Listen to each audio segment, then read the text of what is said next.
Hi guys, welcome back to my channel. So just building on some previous videos I've shared, I had a conversation with someone this week and she wanted to know how to really ace her assignment within nursing for her master's. And it got me thinking, what are the key things you have to do to get a really high grade in an assignment at master's level in the UK? And this is very much within nursing, within healthcare, allied sciences. What are the expectations in an academic piece of work? So an assignment or an essay, how do you get that top grade, 70% or more, which is your distinction? I have seen some over 90% papers and they're close to perfect. And what you need to do to get those high marks is you have to read, and you have to really digest the information and make sense of it.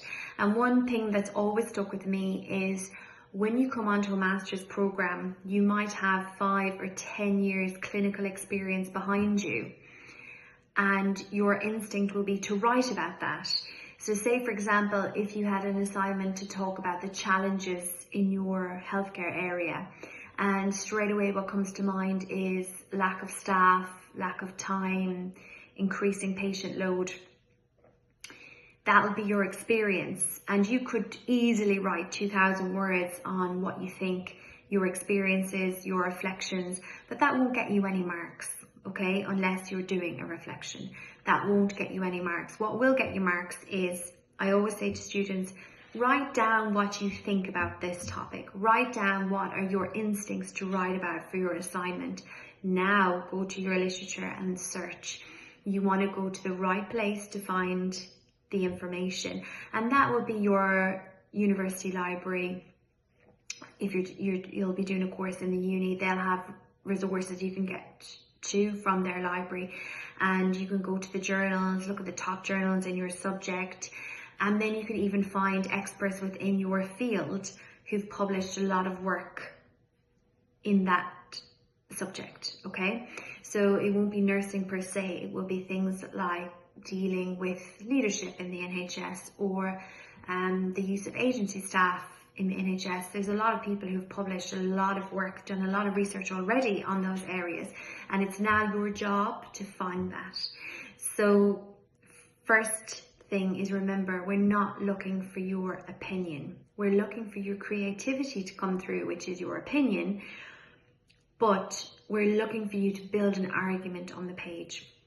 We're looking for you to critically analyze the existing database, the existing literature. Now, you're not going to be able to exhaust it all, but you're going to have to look at the key papers. You want to move away from books because they tend to be outdated very quickly, unless it's a kind of a method or guiding principle book, or it's a fairly newly published book. You want to be using the journals, and good quality journals, looking at their process for accepting papers. And this is where your tutors can help you with the reading list to point you in the right direction. Social media is taking over. You're watching this on social media. You can't necessarily reference things from social media. You can if they've helped you, but if it's just someone's opinion and you haven't engaged with academic work behind something, that's not going to get you any marks, okay? So you can't reference this video to say, I've helped you to critically analyze, because I'm just signposting you to go to the literature. You need to find that literature now yourself for your topic and build that argument. Think about how you're going to show off what you know from the existing literature and how you can build that into an argument on the page. That's really your job. The higher mark papers will have lots of references, have multiple sources to support their claim, will not be writing, I think this, I feel that. They'll be saying, this author argues this, a recent research study found this. Conversely, what's a refuting argument? So you want to not just take things at face value. So if I tell you the sky is blue, for an example, your job is now to find me papers that agrees the sky is blue, but then find me other papers that agree it's not blue, or what happens at nighttime when the color changes. All of that stuff, you're not just accepting things, you're rebuilding an argument, and all of that will help guide your practice and how you develop and change as a practitioner. And then there's always marks for your references. Check your references within the text and your reference list, bibliography. Don't throw those marks away. You have to dedicate a day where you're going to check your references. Don't rely on things like ChatGPT because it's very new and the references, I haven't seen them be very good. You need to go to things like Zotero-Bib, who will do the references, and even then you still need to double check them against your university guidance, what they're giving you. Be mindful of the language you use. We don't want sensational language. Read any journal piece.